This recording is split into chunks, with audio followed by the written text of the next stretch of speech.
going to be okay. All right. How we doing? Anybody new? You weren't here earlier today, were you? Yeah. Okay, well, what's your name? Nice to meet you, Alejandro. Anybody else new here that wasn't here this morning? Yes. What's that? Oh, wonderful. Great to have you. Anybody else new? Yeah, what do you got? Cam? Nice. Cam running the camera. Thanks, you guys. All right, what do we got? All right, first question from Murph. We go to Kurt, third row, and then to Jack.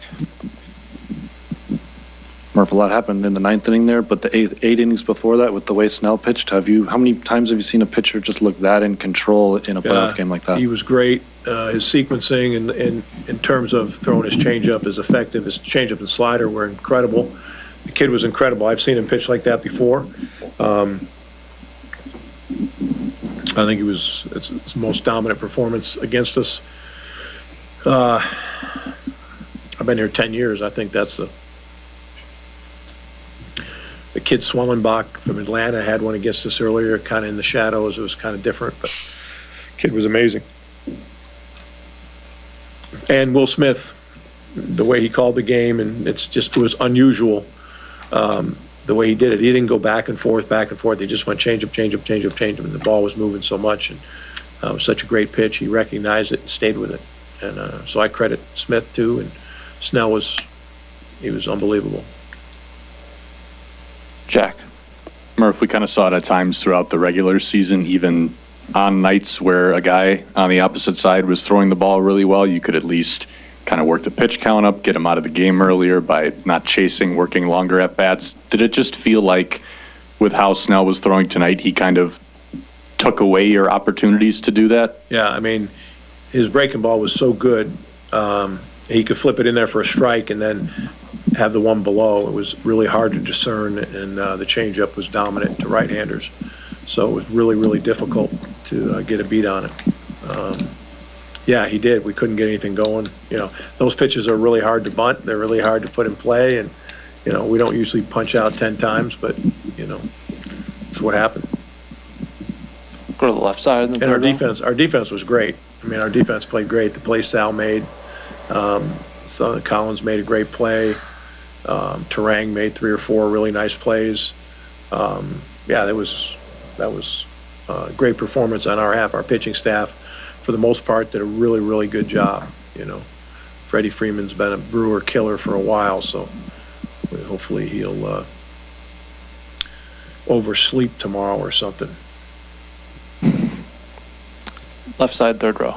Murph, on that double play to end the fourth inning, have you ever seen anything like that before? And what was your view of it from the dugout? Yeah, just what happened. You know, Sal caught it, then it touched the wall. Base runner got confused, and we got it in as quickly as possible, made the play at the plate, and then heads up, William got the out at third. So, yeah, I mean, it's very unusual, and it's tough for the base runner to figure out what happened. But you know, it's one of those plays in baseball. We got very fortunate there, but great defense on our guys' part for Sal and Contreras to be that heads up. Joey make the throw. Yeah, that was big. We got another big double play after that, after we walked Ohtani. Yeah, it was pretty special. Defensive night, and a night, I mean, to hold the Dodgers down 2 runs and a leadoff walk, and, you know, it's a different game. Go to Kevin in the front row. Thanks for your time and your family's time. You made the decision to intentionally walk Shohei twice, even though the numbers show that he's really scuffling. Is that a situation where he's just so good that he can bust out of it at any time, and he's the guy you don't want? You decided coming into the series that's the guy that's not going to beat you? It wasn't as hard a decision as you think, because when a bag's open and you can turn it into a double play situation, you got a right-hander on the mound, you kind of have to go for that. And Shohei is at least dangerous enough, struggling or not, he's dangerous enough to hit a fly ball. And you can't give up the run there, you know, with the way we were swinging against Snell, you couldn't give up a run, so, I don't think those were like, you know, huge risky decisions. The numbers didn't matter to me, you know, I told you guys the first day here, I think Mookie Betts is one of the best players in baseball for a lot of reasons.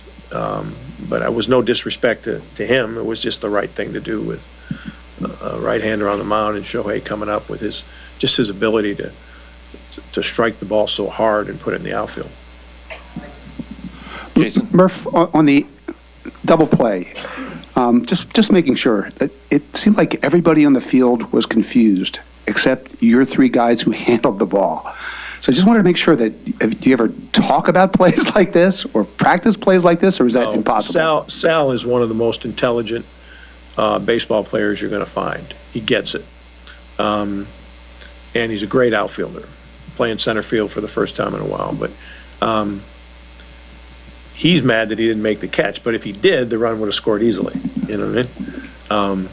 So it's kind of one of those plays, like unfortunate for the Dodgers that happened. But the heads-upness of Sal to just get it in as soon as possible, and then for Joey to turn around and say, where else to throw it to the plate. He saw the guy going, so it was great. And Contreras heads up. I mean, really heads up that it wasn't a tag play, that, you know, it's a force play. And did you know that was scored as a grounded into double play? I heard that. I'm mad at scorers anyways right now because of not giving Yelich a stolen base in that game and then explaining it like indifference when it's a stolen base. You know, that's all there's to it. But maybe I'm wrong. I don't know everything, but putting it that way, I guess I don't know how else they would term it, you know? How else would they term it, you know? Go to Kurt, back to Kurt in the third row. Or if millions of Americans probably in the ninth inning are shouting, just wear it, just get hit at Terang. What do you think when you see a play like that, I mean, and the reaction not an of easy it? thing. It's a natural reaction. If someone turns and makes a gesture towards you, you're gonna, you know, it's the same thing when the ball's coming towards you. Your natural thing is it's a breaking ball. Your natural thing is to do that. And I know he was thinking the same thing after the ball went past. So it happens. He'll learn from that situation. But it's hard to, even if you try to maneuver yourself, it's hard to get hit by the pitch because it's just so reactionary. All right, Murph. Thank you for your time tonight. We'll see you tomorrow. Thank you, guys. Yeah. Thanks. Good? Huh? Who's pitching tomorrow? Freddie. Freddie and for the Dodgers. Yamamoto. You good, buddy? Mm-hmm. Okay. We'll get through it, okay? All right.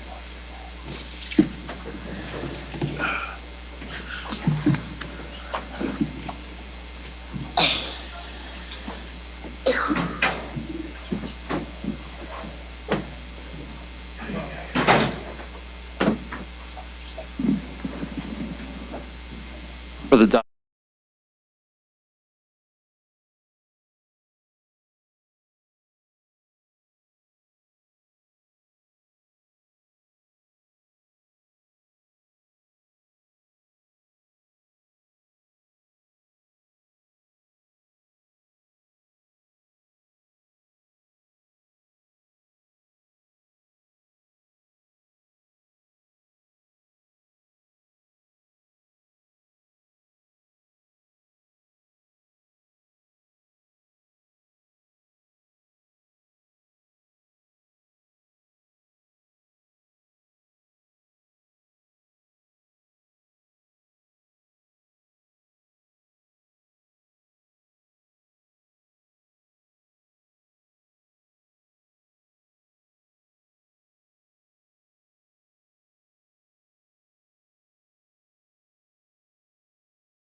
Okay, we'll get started with Doc. We have two down in the front, Bill, and then Kevin.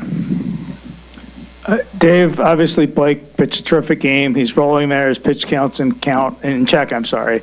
Why pull him at that point? I thought it was a tough one for me. Hadn't been in the ninth inning, 8 ups, potential going on regular. His next outing, I thought it was 50-50. Roki's been throwing the baseball really well. Have a 2-run lead. I felt good with Roki there. Kevin. Dave, with Ohtani and Trinan, two guys that you really need and have been both scuffling a little bit, not great performances, but Shohei got the 3 walks, set up what proved to be the winning run.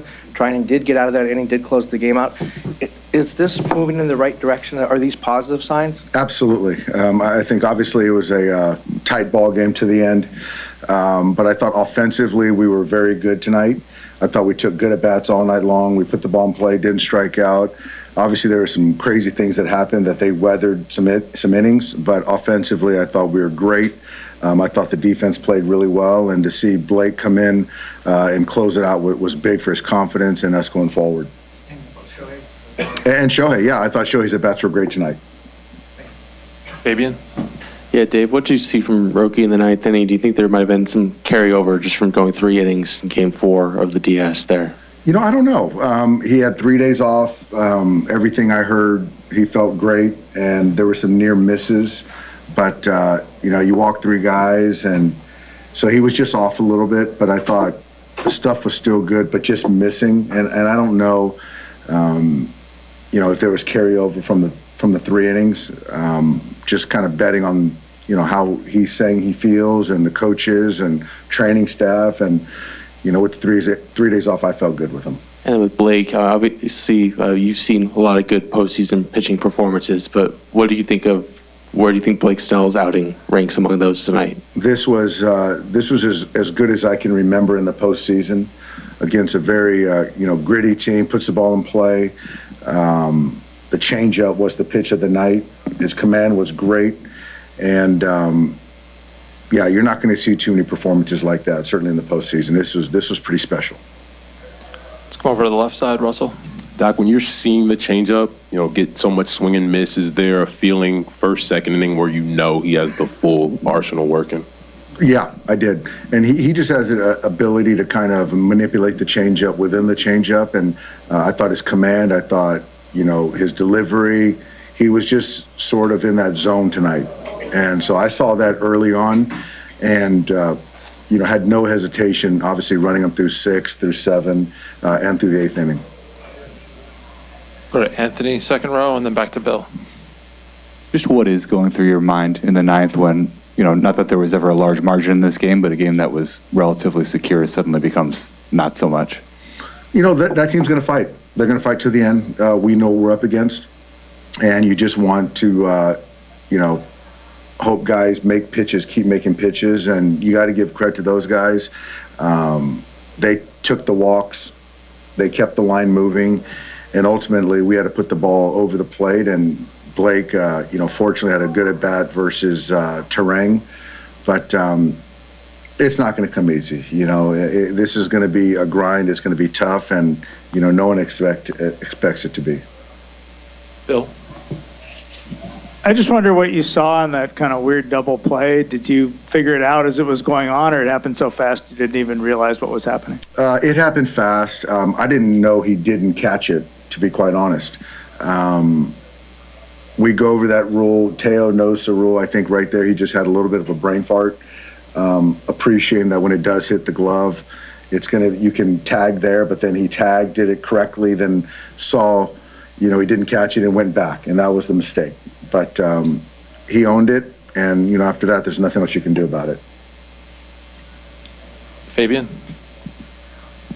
It seemed like even after they reviewed it, you sort of went out for an explanation. What sort of were you looking to get from the umpires there? Was it sort of just about who relayed what to where in terms of the ball was? I just wanted clarity. Honestly, I didn't know that they ruled it a no catch. So I just wanted clarity on the whole situation, and then kind of making sure that they got a couple force outs, which they did, and ultimately those guys and replay and the guys on the field got it right. They nailed it. Any last ones for Dave? All right, Doc, we'll see All you right, tomorrow. thanks, guys.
All right, we'll get started with Blake Snell, Freddie Freeman. First question for these guys.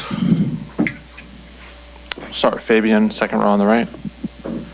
Yeah, Blake, this is a weird question to ask a guy who's throwing a no-hitter, but have you ever had an outing where you've been as locked in as you kind of were tonight? A no-hitter, yeah. You answered that. I mean, I feel like the whole postseason, I've been pretty locked in, pretty consistent. So, different outings, but yeah, it was just, 8 innings, went deeper, but last 3 it felt really good, really locked in, consistent, similar. I think only 5 of your last 51 pitches were fastballs. Like, how much does that kind of speak to how good you felt about your changeup tonight? I think it's just understanding like what they were trying to do. It's like I pitch off of what they're telling me, not. So I just felt like they were really aggressive to a certain pitch, and it seemed to be that way. So I threw differently, but the next time I face them, if they're more aggressive to other things, then I'll throw the fastball more. It's just that's what they're giving me. Go to Russell, second row on the left. Like when you are pitching the way like you did tonight, you're getting a lot of swing and miss with the changeup. Do you feel that in your bullpen before you're coming into the game, or does it take a couple innings to finally get that feel? Yeah, I mean, coming into the game, I want all 4 pitches to feel good, to just have some kind of feel. They'll all come out. Like when I come out to the game, it'll be different. Like, okay, this is what I'm seeing. I'm going to go with more changeups to this hitter or more sliders, curve, whatever. But the whole goal is just feel confident that I can strike all 4, and then when I get out there, their approach will tell me what I'm going to do. Bill in the front. Maybe one for each of you. Freddie, you've been fortunate to play in so many postseason games. If this wasn't the most dominating pitching performance, what was? I mean, I can't think of one off the top of my head that was just so good from the start. Sometimes it'll take an inning or 2 for someone to settle in, and it was from the get-go. Just what he can do with the changeup against right-handed hitters, I think that's from 82 to 88. You can throttle it whenever he wants. It's not just one pitch. He's throwing it. It's like three different pitches when you throw it 3 different speeds for hitters. And then when you think you're going to sit on something, here comes 96, 97. It was a masterpiece tonight. Yeah. And Blake, what does it mean to you to go from, early in your career, you got great stuff, and everybody's talking about, 5 innings, 100 pitches, to now you can get 7th, 8th inning every time. Maybe could you go on the 9th? Feel like you could have gone on the 9th? Yeah, I mean, I felt I could have, but I trust Dave. He knows what's best for the team. Yeah. But as far as the growth. Yeah, and then one more, I've always been a pitcher that could locate. I've just been labeled a wild pitcher, but I've never felt that's ever been true. But my last 3 years have been pretty consistent, and I could throw the ball, do what I want with the ball, but the narrative's always been, he's a wild pitcher, walks a lot of guys, but I laugh at it because it's not true. And I know that because I'm the one throwing the ball. Fabian? Yeah, Blake, before the game, Andrew was kind of talking about the conversations you were having early on in free agency about what it meant to be in October and how that was kind of what was driving you at this point in your career. How much do you kind of remember about those talks with Andrew early on this offseason, and what did you kind of express to him at that time? Yeah, no, it's clear as day. I remember saying Freddie, Mookie, Shohei in that lineup, I can't wait to pitch. That was really the start of it, but just seeing what they're able to do and wanting to be a part of it and knowing how important postseason is to them, and that's just something that I wanted to be a part of. Even playing against them, watching, it was just always in the back of my mind, I wanted to be a Dodger and play on that team. And to be here now it's a dream come true. I couldn't wish for anything more, and I'm just going to do the best I can to help us win a World Series. Russell? Freddie, you have about 25 ABs against Blake in your career. You kind of touched on a little bit. What is an at-bat like against Blake, especially left on left? I think I talk about gray hair a lot. That's where some of them come. When you face guys like him and Jacob deGrom and those kind of pitchers, when the minute you wake up, it's going to be a battle that night. And when you face a power pitcher that can locate 3+ pitches, it's going to be tough. And that's the thing. It's just like you mentioned earlier, it's how he pitched tonight is not probably going to how he pitches the next time. And so it's hard to scout. It's hard to feel good against someone. You might have success in one game and it'll be completely thrown out the door and you're going to strike out 3 times. And I've done it, and it's just, he knows what he's doing on the mound. I am so happy that we are sitting next to each other now and doing press conferences together and not having to be apart and walking by each other and talking about how he beat us again, because he did it a lot, and he's amazing. There's a reason he's a 2-time Cy Young Award winner. He's on the biggest stage now, and he's just doing what he's always done. Anthony, second round, then back to Bill. Freddie, this probably goes without saying to a certain extent, but especially given the way this game got late, how important was it just to get this one and escape here with a win and sort of establish yourselves now as the favorite in this series? I mean, we knew coming into the series they play great defense. They pitch. They get the big hits when they need to. That's just who the Brewers are. It was going to be a tough series from the beginning, and you saw it tonight. Every ball we seemed to hit, they caught it, and they pitched great. And we knew from the get-go it was going to be a battle. And when you get one for Blake, you're feeling good, but you always want to get more. We had some opportunities, we didn't get it, but that run in the top of the ninth was huge. Obviously, 20/20 hindsight, but. Getting on the road in an environment and taking the first one, it's huge. You can't understate that at all. Just kind of how we did it in Philly, and to get the first one and you turn it over to Yoshi tomorrow. We obviously feeling pretty good, so hopefully we can score some more runs tomorrow. Bill? And Blake, just to follow up on how excited you were to be on a team that gets to the postseason. A lot of guys will say players really make their marks of greatness in the postseason. Do you subscribe to that? Yeah. And why? Well, yeah, I mean, it's just, it's every situation's a pressure situation. The deeper you go into the postseason, the more that doubt will creep in, or, he was good against this team, but not this. There's always going to be someone to say, oh, there's always a way to find a flaw in something, and it'll be said. So postseason, if you dominate and you do great, no one can say anything. And that's probably the best feeling, is you get to prove yourself right, or you get to go out there and you fail, but at least you get to learn and grow and and see, who you are and how do you get better from it. Let's go up to the fifth row on the left side. Freddie, it's not just Blake. You guys have gotten good starting pitching throughout this postseason. You guys going 6-7 innings pretty much every outing. How comforting is that, just knowing that you don't have to do what the Brewers did tonight and, throw 6 different guys out there? Yeah, I think the people that cover us, every day, I think we've been saying it for about a month now going into the postseason. Our starting pitching is what has made us play better going into October. We always were talking about how we were playing our best baseball leading up to this postseason, and it started with our pitching staff. It seemed there was a stretch there, it felt like 6-7 no-hit innings. Every single guy was doing that. And when you, as an offense, you have those guys taking the ball every day and doing that and giving us a chance to win, as an offense, you just want to do everything you can to support them. And you do feel confident when you're not scoring runs at the beginning of the game, because our starting pitcher is going to keep us in that. And with our offense, we're going to find a way and scrap and do anything we can. It was a little different tonight, but these are the games you need to win, the close ones in the postseason, because you're not going to have these massive blowouts. Usually, you'll find one here and there, but you got to win these close games. And our starting pitching for the last, I would say, you guys would know more, 7-8 weeks has been. I don't know if you can write enough words in your stories about our starting pitching. It really has been amazing, and they seem to feed off each other. And as an offense, we're just trying to do everything we can to support them. Let's go up by the cameras on the left side. Hey, Freddie, so Pat Murphy joked about the fact that you've been a Brewer killer for a while. He wishes you would oversleep tomorrow. I know that there's not much stock that you can take in who you play or where you play, because, it's not fully just about the ballpark, or it's usually just the moment and it changes. But what is it about, whether it be playing here or playing that team, that gets you up maybe a little more? Yeah, obviously I've played a long time and faced these guys a lot, and there is no rhyme or reason to it. It could literally be I just feel good about my swing during the course of the regular season and those 3 to 4 days that we play the Brewers. And sometimes as a hitter, when you feel good, it doesn't really matter who you're facing. And then sometimes when you're feeling bad, it doesn't matter who's on the mound. You got no chance. And I don't know what it is, or I'm not going to try and find a reason for it, but I like environments where it's not 25 degrees outside and your hands are cold, and I always seem to like enclosed stadiums. But I can't give you a reason, but Murph and I are very close, and I don't think I'm going to oversleep tomorrow.